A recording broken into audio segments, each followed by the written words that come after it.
En esta sección compararemos el liderazgo de Jesús con el liderazgo del mundo y podremos ver las diferencias que marcan lo que Jesús nos enseñó y cómo nosotros debemos actuar en este tiempo. Así que comencemos. En un análisis del liderazgo de Jesús podemos observar 5 lugares donde hay diferencias muy marcadas entre su liderazgo y el liderazgo de este mundo. Lo primero es en el origen. El origen del liderazgo de Jesús nace de Dios, no nace de una experiencia humana o de una necesidad o deseo de estar al frente o de tener mayor poder o riqueza. Jesús comienza su liderazgo estableciendo de dónde viene su autoridad y su llamado. Y su autoridad y su llamado vienen del Padre. Vamos a leerlo juntos. Antes de la celebración de la Pascua, Jesús sabía que había llegado su momento para dejar este mundo y regresar al Padre. Había amado a sus discípulos durante el ministerio que realizó en la tierra y ahora los amó hasta el final. Era la hora de cenar y el diablo ya había incitado a Judas, hijo de Simón Iscariote, para que lo traicionara. Jesús sabía que el Padre le había dado toda autoridad sobre todas las cosas y que había venido de Dios y regresaría a Dios. Así que se levantó, se quitó la toalla, se la ató en la cintura y echó agua en un recipiente. Luego comenzó a lavarle los pies a los discípulos y a secárselos con la toalla que tenía en la cintura. A mí me encanta este pasaje porque una de las cosas que más se repite en el pasaje es Jesús sabía. Jesús sabía que había venido del Padre. Jesús sabía que había recibido toda la autoridad. Jesús sabía. No es como tú y como yo que a veces estamos tratando de creer o de descubrir o de comprender, que tenemos dudas con respecto a qué vinimos a hacer en la tierra y cuál es nuestro llamado. Jesús no dudaba de eso. Jesús lo sabía. Nosotros dudamos de Dios, muchas veces nos preguntamos, ¿será que existe? ¿Será que es real? Y claro que las dudas son maravillosas para poder desarrollar una fe más profunda. Pero mientras tú y yo estamos descubriendo esta realidad, Jesús sabía. Jesús estuvo con el Padre cuando Él dijo, hagamos al hombre a nuestra imagen y semejanza. Dice Juan en el principio que Él estaba con Dios y que Él era Dios. Definitivamente su liderazgo no nace de la duda como muchas veces el nuestro. Nuestro liderazgo muchas veces nace de una necesidad o incluso de una ambición personal. Y esto hace una diferencia muy marcada entre el liderazgo de Jesús y el liderazgo de los hombres. Cuando una persona comienza un liderazgo familiar, empresarial, ministerial, desde la perspectiva de quiero más, va a usar a las personas para lograr sus objetivos. Va a haber aliados tal vez en el mejor de los casos para alcanzar lo que quiere. Cuando no lo esté alcanzando se va a ver frustrado, se va a ver molesto y va a ejercer presiones para poder lograr lo que quiere. Y si ya no le servimos en algún momento del camino, esta persona nos va a desechar. Pero Jesús no lo hace de esa manera, porque Él sabe de dónde viene y sabe a dónde va. Y ese conocimiento del saber lo llevó justamente a hacer lo que hizo después. Saber quién era lo llevó a servir. Y ese servicio no lo humillaba en el sentido de que lo bajaba de estatus, sino que más bien por saber quién era, podía servir de esa manera tan baja para ese tiempo que es lavarle los pies a los discípulos. Mis hermanos, lavar los pies en ese tiempo no es como tal vez ahora. Tal vez si me quitas mis zapatos y me lavas los pies vas a conseguir talco y probablemente consigas un buen olor. Espero yo. Pero en aquel tiempo las personas tenían sandalias, caminaban por caminos de tierra. Así que tenían tierra, mugre y un montón de cosas en las uñas y entre los dedos. Así que lavar los pies era realmente asqueroso. ¿Y cómo es que un rey, el rey del universo, se toma ese trabajo tan bajo de lavarte los pies y servirte de esa manera? Solo porque él sabía quién era y servía desde esa posición sin ningún tipo de vergüenza. Saber que nuestro liderazgo viene de Dios, saber que nuestro llamado viene de Dios, nos impulsa a servir sin necesidad de que los hombres nos honren o de tener puestos o pretensiones especiales. Me encanta saber que cuando el liderazgo viene de Dios, cuando entiendo que mi liderazgo viene de Dios, puedo servir de corazón sin esperar nada a cambio, porque sé que de Dios viene mi recompensa. Este es el primer punto. El segundo punto tiene que ver con la motivación. Y nos vamos al mismo pasaje. Dice que Jesús había amado a los suyos hasta lo sumo. Algunas personas piensan que este hasta lo sumo tiene que ver con tiempo, hasta el final. Pero otros piensan que este hasta lo sumo se refiere a que los había amado hasta donde no se podía amar más. Es decir, que había llegado al tope, al éxtasis, a la cumbre del amor. Y al llegar a esa cumbre del amor fue que después de eso le sirvió. Definitivamente es muy diferente al liderazgo de este mundo, cuando servimos por amor, cuando realmente te amamos. Tú puedes ver a alguien haciendo una torta por dinero y puedes ver a alguien haciendo una torta por amor y puedes ver la diferencia. Cuando es el amor lo que nos motiva, la forma en que lideramos es totalmente diferente. Cuando es el amor lo que nos motiva, la forma en que somos padres es muy diferente a la forma en que tal vez alguien adoptó a una persona por un plan del gobierno que le iban a pagar un dinero. No es lo mismo soportar las faltas por amor de la gente a soportarlas para que nos vean y para quedar bien. Cuando hacemos las cosas de corazón y movidos por el amor, que es la motivación correcta, se nota y se evidencia claramente en lo que hacemos. Así que te pregunto, tu liderazgo en tu casa, en la iglesia, en los negocios, ¿lo estás llevando por la motivación del amor? Hace poco veía una conferencia que tiene que ver con atención al cliente y la persona citaba a un monje que vivió hace muchos años y él decía, este para mí es el estándar de atención al cliente que debemos tener todos. Y decía lo siguiente, en un escrito de este monje daba instrucciones para que cada persona que llegara al monasterio fuese atendida como Jesucristo mismo. Es decir, cada visitante se le iban a arrodillar, le iban a lavar los pies, lo iba a atender uno de los monjes superiores, le iban a dar comida, le iban a ofrecer un baño, tal como si fuera Jesucristo en persona. Y él decía, este para mí es el estándar de servicio. ¿Te imaginas que nuestras iglesias se movieran de esa forma? Que cada invitado, cada persona sea tratada con semejante honor, con semejante corazón. Y esto no es muy lejano a la Escritura. El Señor nos dice que cuando hacemos algo por uno de sus pequeños, se lo hacemos a Él.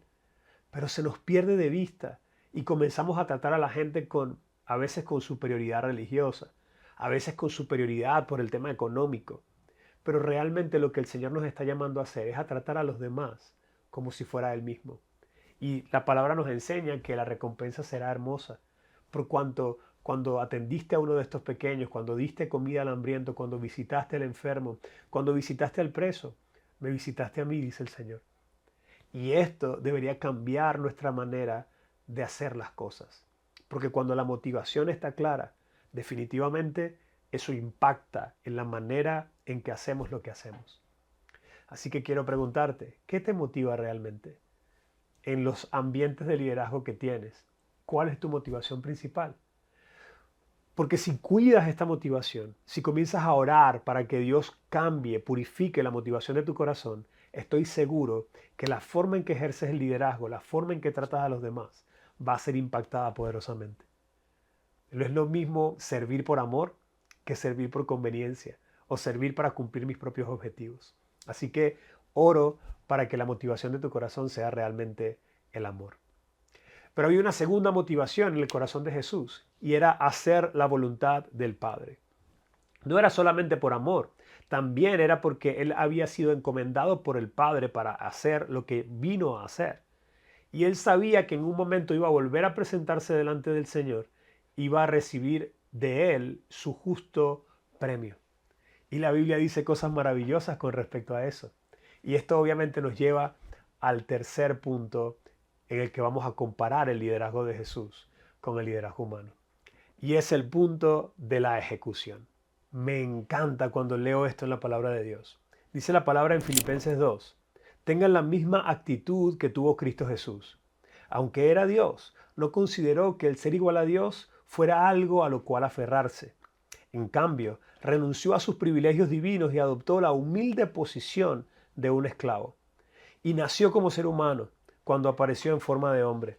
Se humilló a sí mismo en obediencia a Dios y murió en una cruz como morían los criminales. Y por eso Dios lo elevó al máximo honor y le dio un nombre que está por encima de todos los demás nombres. Definitivamente, si hay algo que vemos en el liderazgo de Jesús, en cómo lo ejecutó, es la humillación. Él se humilló a sí mismo. A Jesús no lo mataron, Él se entregó. Él nos enseñó que Él podía llamar a un ejército de ángeles para acabar con todos los que los estaban tratando de crucificar. Pero Él no fue apresado, Él se entregó, se humilló. Desde el primer momento en que decidió obedecer al Padre y venir siendo el Rey de Reyes más enorme de toda la historia, Él vino a servir, vino a humillarse por obediencia al Padre. Y creo que esto cambia por completo nuestra percepción de liderazgo también. Cuando ejecutamos un liderazgo de servicio, cuando a pesar de que sabemos lo que somos, todo lo que la Biblia dice de nosotros, que somos real sacerdocio, nación santa, pueblo adquirido por Dios, la Biblia dice que somos cabeza y no cola, la Biblia dice un montón de cosas que nos elevan el ego a veces, pero a pesar de que las conocemos, lo que nos llama es a ejecutar el liderazgo como Jesús lo hizo, desde una posición de humillación. Y me encanta esta frase, un pastor amigo dijo alguna vez, nadie puede humillar a alguien que se ha humillado a sí mismo. La humillación nos hace realmente poderosos. La humillación nos hace realmente fuertes ante los ataques de los demás. Realmente no nos merecemos nada. Yo recuerdo con claridad una vez en que una amiga del trabajo me dice, qué bueno que te nombraron pastor, te lo mereces por tu trabajo. Y yo me reía y decía dentro de mí, no, no me merezco nada, lo que tengo es por gracia. Lo que yo me merecía era un rayo del cielo que me partiera en 15 pedazos, pero Dios tuvo misericordia de mí. Y en función de esa misericordia, me llamó a servirle y es un privilegio gigante. Por eso no puedo pensar que me lo merezco, porque cuando pienso que me lo merezco, eso me coloca en una posición débil. Porque ahora me merezco estas cosas y si viene menos de eso, me siento ofendido, me siento mal, siento que el mundo no es justo.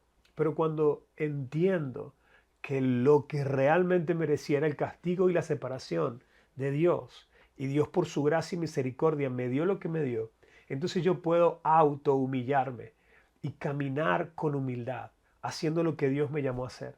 No buscando mi propio beneficio y acercándome a Dios como si fuera el genio de la lámpara, que yo froto estas cosas para que Él haga lo que yo quiero, sino que yo voy a obedecer y esperaré en su momento su recompensa. La recompensa de Dios no necesariamente va a venir al instante. Como Jesús, Él se humilló y murió como morían los criminales en una cruz. Pero luego de eso, Dios lo elevó al nombre que es sobre todo nombre y le dio una herencia hermosa y gigante. De la misma manera, los que están esperando su beneficio, los que están esperando lo que merecen en este tiempo, normalmente lo reciben en este tiempo. Pero el que se humilla y sirve esperando de Dios la recompensa, mi hermano, la recompensa es mucho, pero mucho mayor. Y definitivamente la actitud con la que servimos es muy diferente cuando estamos sirviendo por amor, en humillación y en obediencia. El cuarto renglón donde comparamos el liderazgo de Jesús con el liderazgo del mundo es con respecto a las etapas. Jesús vivió un liderazgo de empoderar. Él caminó con los discípulos, los llamó, les enseñó, luego hizo lo que hizo con ellos, luego los envió a hacer las cosas que Él hizo a ellos. Y no fue este tipo de liderazgo que quiere tener control sobre la gente, que espera que la gente esté bajo su dominio o influencia para siempre, sino que Él empoderó, actuó para que ellos lo vieran, luego hizo las cosas con ellos y luego los envió a ellos y les dijo, harán mayores cosas que yo. Definitivamente cuando servimos de esta forma y vemos a la gente como potenciales discípulos que van a hacer cosas mayores que yo, no los voy a querer dominar o retener, sino que los voy a impulsar a que vayan más allá. Me encanta esta frase, mi liderazgo no debe ser un techo para ellos, mi liderazgo es una plataforma para que se monten sobre lo que he logrado y puedan hacer que el reino de Dios avance mucho más de lo que yo logré. Cuando ejecutamos el liderazgo de esta forma, el reino de los cielos avanza y se cumplen los propósitos de Dios. Pero cuando no, se estorban los procesos de Dios. Necesitamos hacer la transición porque los propósitos de Dios son mayores que nosotros. Es el Dios de Abraham, de Isaac y de Jacob. Y generación tras generación su propósito va continuando. Así que no podemos ya desechar a la gente por un tema de fidelidad o lealtad, sino que deberíamos intencionalmente caminar con ellos para impulsarlos. Recuerda, no como techo, sino como plataforma. Y por último, algo que es totalmente diferente del liderazgo de Jesús al liderazgo humano es el final. Recuerdo que llegaron unos griegos que querían hablar con Jesús y él responde algo tan extraño para nuestra manera de ver las cosas. Jesús le responde, mira, si el grano de trigo no cae a tierra y muere, no puede llevar mucho fruto. Y no habló con ellos. Y uno dice, pero ¿cómo es posible que el Hijo del Hombre no atendiera a estas personas? Es que él conocía el límite de su liderazgo y él sabía que lo que debía hacer era morir, porque al morir iba a llevar mucho, mucho fruto. Sus discípulos continuarían la obra. Ellos iban a ser dispersados por toda la tierra para llevar el mensaje de él. Él no quería hacerse famoso. De hecho, cuando venían a tratar de hacerlo rey, él se desaparecía, porque él conocía cuál era su misión y no se salió de eso, no ambicionó otra cosa. De hecho, el diablo trató de tentarle diciendo, mira, si te postras ante mí te daré los reinos de este mundo. Y él dijo no, porque sabía que su final tenía que ser el plantarse para poder llenar toda la tierra. De la misma manera, nosotros debemos pensar en legado. ¿Cómo queremos terminar? Hay mucha gente que empieza el ministerio o el liderazgo de una forma maravillosa, pero termina mal. Podríamos ver en la Biblia el ejemplo de Salomón. Podríamos ver en la Biblia el ejemplo de Sansón. Necesitamos permanecer claros en el objetivo, entendiendo que vamos a dejar legado para las siguientes generaciones. Y necesitamos, como decía el Señor, permanecer firmes hasta su venida. El que persevera hasta el fin, éste será salvo. Y cuando tenemos claridad de que en algún momento de nuestra vida vamos a pararnos frente a Dios y de Él vamos a recibir o la recompensa o el castigo, ese final claro en nuestro corazón nos lleva a guardarnos en santidad durante toda nuestra vida. Y si en algún momento fallamos, obviamente arrepentimiento y cambio, pero necesitamos recordar que le vamos a rendir cuenta a Dios por todo lo que hacemos. Y este final hace que nuestro liderazgo sea totalmente diferente al liderazgo de este mundo.